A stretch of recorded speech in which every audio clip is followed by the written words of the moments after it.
देश भर में बीते कई समय से लिव इन रिलेशनशिप या फिर धोखाधड़ी से जुड़े जो मामले हैं, अपराध है, वो काफ़ी ज़्यादा देखने को मिल रहे हैं। जहां हमने बीते समय सुना कि एक लड़की ने अपने ही लिव इन पार्टनर को उसी के घर में जलाकर मार डाला। इसके साथ ही ऐसी कई घटनाएं जो कि ब्लैकमेलिंग की, टॉर्चर की या फिर धमकी देने की ऐसी घटनाएं लिव इन रिलेशनशिप में देखने को मिली हैं। ऐसे कई बड़े केसेस, जैसे आपको याद होगा श्रद्धा वाकर का जो केस था, जहाँ एक लिव इन पार्टनर ने अपनी ही जो फीमेल लिव इन पार्टनर थी उसके साथ किस तरह उसकी हत्या कर दी और उसके इतने शव के टुकड़े करके उन्हें जंगल में फेंक दिया। ऐसी कई घटना लिव इन रिलेशनशिप से जुड़ी देखने को मिलती है। वहीं अब जयपुर से एक मामला सामने आया है, जहां एक बिजनेसमैन जिनकी उम्र 43 वर्ष बताई जा रही है, उन्होंने जयपुर के एयरपोर्ट थाना क्षेत्र में ये FIR दर्ज कराई है कि एक युवती जो कि उनके ही कारखाने में काम करती थी, उसने शुरू में उनसे बातें बढ़ाई और घरेलू समस्याएं सुनाने के बहाने उनसे हमदर्दी ली और अपने घर वो लेट जाने लगी। इस दौरान उन्होंने साथ में समय बिताया और फिर वो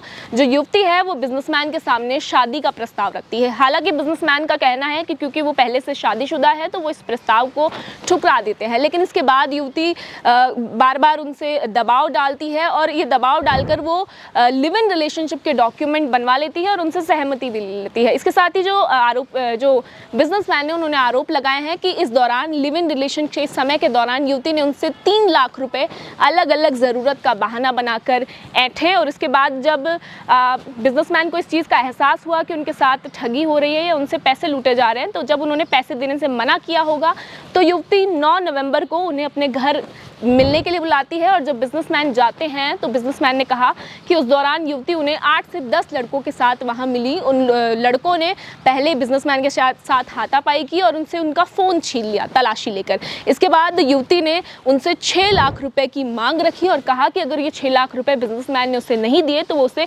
झूठे केस में फंसा देगी। इस दौरान जो बिजनेसमैन है वो लगातार टॉर्चर होते रहे। जब पैसे का इंतजाम नहीं हुआ तो बिजनेसमैन ने 15 दिन का समय मांगा और इसके साथ ही बिजनेसमैन ने बताया कि इन 15 दिनों में युवती ने उन्हें काफ़ी टॉर्चर किया, ब्लैकमेल किया, लगातार झूठे केस में फंसाने की धमकियां दी, जिससे परेशान होकर, इस टॉर्चर से परेशान होकर बिजनेसमैन जयपुर के एयरपोर्ट थाना क्षेत्र पर पुलिस के पास रिपोर्ट लिखवाने पहुंचे। अब इस मामले की जो सुनवाई है, जो कार्यवाही है, वो हेड कांस्टेबल गिरिराज प्रसाद कर रहे हैं। अब ये मामला काफ़ी गंभीर है क्योंकि लिव इन रिलेशनशिप जिसका समाज में कई पक्ष विरोध करते हैं और कहा जाता है कि इसे या तो सरकार के द्वारा बैन किया जाना चाहिए। हालांकि सरकार ने इसकी अनुमति दी हुई है।